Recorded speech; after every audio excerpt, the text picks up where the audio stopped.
एक गांव में राम नाम का एक अमीर किसान रहा करता था। उसके पास बहुत धन था, लेकिन वो फिर भी घमंडी नहीं था। वो हर किसी की मदद करता था।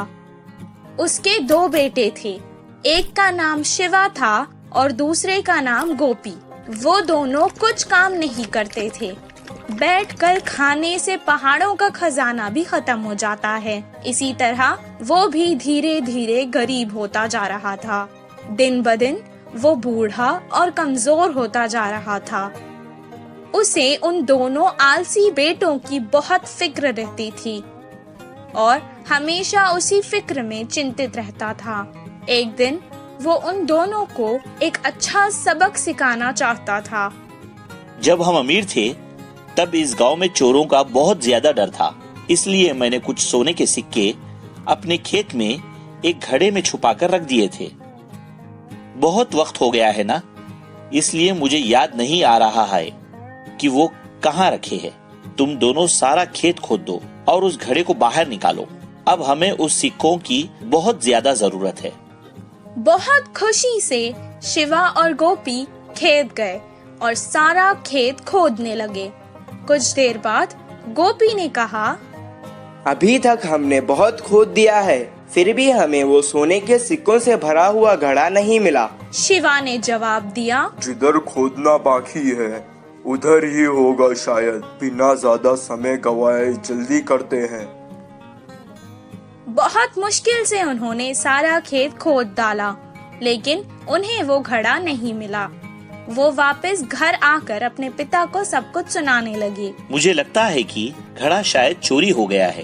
अब जाने दो, तुम ही बताओ। एक काम करते हैं, तुम दोनों ने इतनी मेहनत से सारा खेत खोदा है ना, तो क्यों ना उसमें कुछ बीज डालकर फसल उगाई जाए। दिया था, इसीलिए उन्हें अब ज्यादा मेहनत नहीं करनी पड़ेगी सोचकर वो मान गए और बाजार जाकर बीज ले आए और उसे खेत में डाल दिया। कुछ दिन बाद बहुत अच्छी बारिश हुई, फसल भी बहुत अच्छी होने लगी।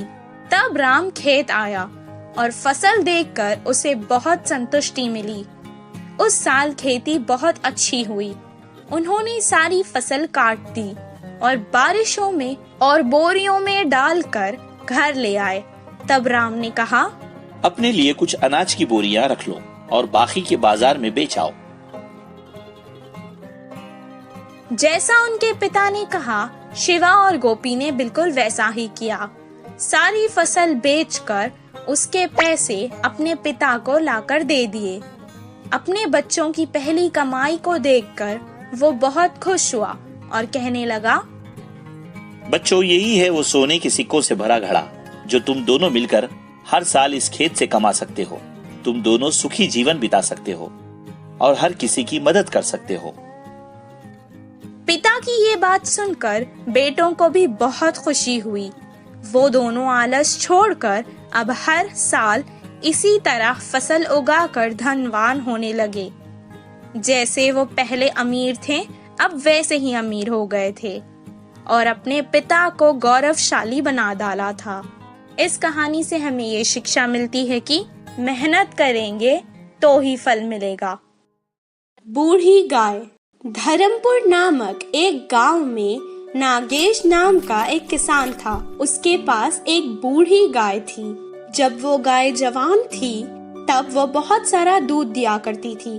उस दूध को बेचकर नागेश बहुत पैसे कमाता था। अब वो गाय बूढ़ी हो जाने के कारण उसका कुछ काम नहीं था। इसीलिए नागेश एक दिन बाजार गया और वहाँ से एक नई मोटी ताजी गाय ले आया। वो उस नई गाय को बहुत अच्छा और ताजा चारा खिलाता था और उसका बहुत अच्छे से ध्यान रखता था। पर उस बूढ़ी गाय को वो अपनी मजबूरी समझकर सूखा और पुराना चारा खिलाता था।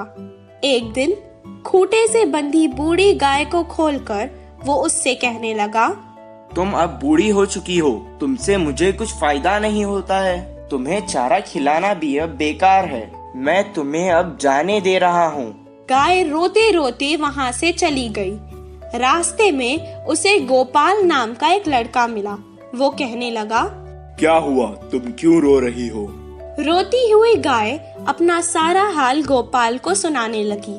गोपाल को उसके ऊपर बहुत तरस आ गया। वो अब उसकी मदद करना चाहता था। उसे एक उपाय सूझा। वो उसे अपने साथ नागेश के घर ले आया। उसने नागेश से पूछा, क्या ये गाय आपकी है? हाँ, ये गाय मेरी ही है। क्यों, क्या हुआ? गोपाल ने कहा, क्या ये गाय आप मुझे बेच सकते हो? मैं आपको इसके बदले 5,000 रुपए दूंगा। 5,000 रुपये? इतने पैसों में तो तुम 5 नहीं ताज़ा दूध देने वाली गाय खरीद सकते हो। इस बूढ़ी गाय के लिए तुम इतने पैसे क्यों देना चाहते हो? शायद आप नहीं जानते, लेकिन एक बूढ़ी गाय को अपने घर के सामने बांधकर हर रोज सुबह उसे नमस्कार करके अगर खेत जाए तो हमें बहुत लाभ होगा। इसलिए मैं आपसे ये गाय को खरीदना चाहता हूँ। अब उसे इस गाय को नहीं बेचना था। उसने गोपाल को वापस भेज दिया और इसके बाद वो हर रोज गाय को नमस्कार करता और उसका बहुत अच्छा ख्याल रखता था। उस साल बहुत बारिश होने के कारण उसकी फसल बहुत अच्छी हुई थी और उसे बहुत लाभ हुआ था। उसे लगता था कि ये सब कुछ उस बूढ़ी गाय की वजह से हुआ है और वो उसे एक देवी की तरह ख्याल रखता था। इस कहानी से हमें ये शिक्षा मिलती है कि चाहे बूढ़ा हो या जवान, हर किसी की इज्जत करनी चाहिए।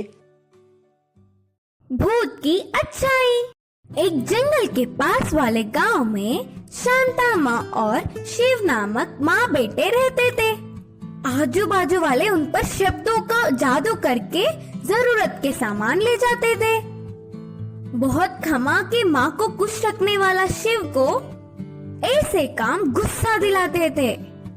एक दिन शांता माँ घर समेट रही थी। एक कोने में पोटली दिखी। उस पोटली को शायद उसने कभी नहीं देखा। क्या होता होगा करके चिंते में पोटली खोली। उस पोटली के अंदर बहुत पैसे दिखे। आनंद नहीं ले पाते हुए आजू बाजू के लोगों को बुलाकर बोली। उन सब के सामने अपने बेटे की बहुत तारीफ की।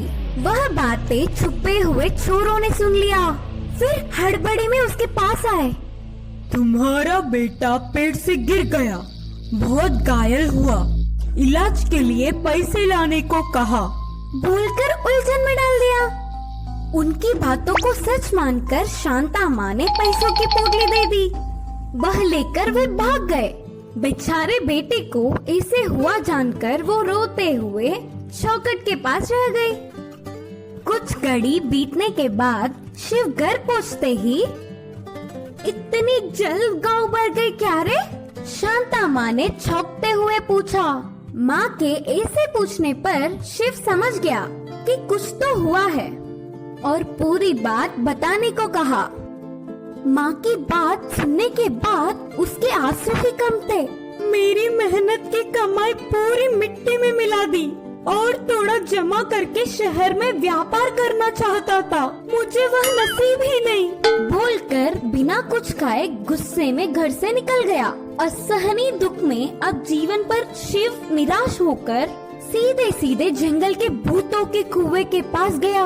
वह जीना नहीं चाहता करके वह आकर खाए बोलकर जोर से चिल्लाया। उसकी चीख सुनकर कुएं से बाहर आई हुई भूत क्या हुआ, क्यों बुलाया? बोलकर पूछा। शिव बिना डरे भूत को पूरी बात बताया। अब तक जमा हुआ सारा पैसा चला गया, क्यों जीना, मुझे मार दो। बोलते हुए प्रार्थना की।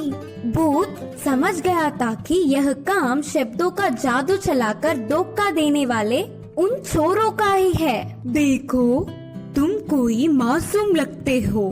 गलत करने वालों के सिवा अच्छे लोगों को हम भी कुछ नहीं करते। तुम्हारी पैसों की पोटली तुम्हारे हाथ में फिर आया तो क्या तुम घर जाओगे? करके पूछी। हो, पैसे मिलते तो खुशी से घर जाऊंगा, कहा शिव। अच्छा ठीक है, मेरे साथ चलो। बोलकर उसकी पीठ पर बिठाकर उन चोरों के स्थान पर ले गया। तब ही वे दोनों चोर मारी हुई पैसों को बांटते हुए उनमें बिना फर्क किए झगड़ा करने लगे। उसी क्षण उनके सामने भूत को देख वे भागने की कोशिश की तो वो भूत छोड़ेगा क्या? पकड़कर दोनों को बहुत पीटा। इससे चोर चोरी का पूरा धन उधर ही छोड़कर भयभीत होकर फरार हो गए। उसकी खोई हुई धन के साथ और बहुत धन देने वाली अच्छी भूत को शिव ने धन्यवाद किया और अपना व्यापार करके माँ की सेवा करने की उससे वादा कर घर लौट चला।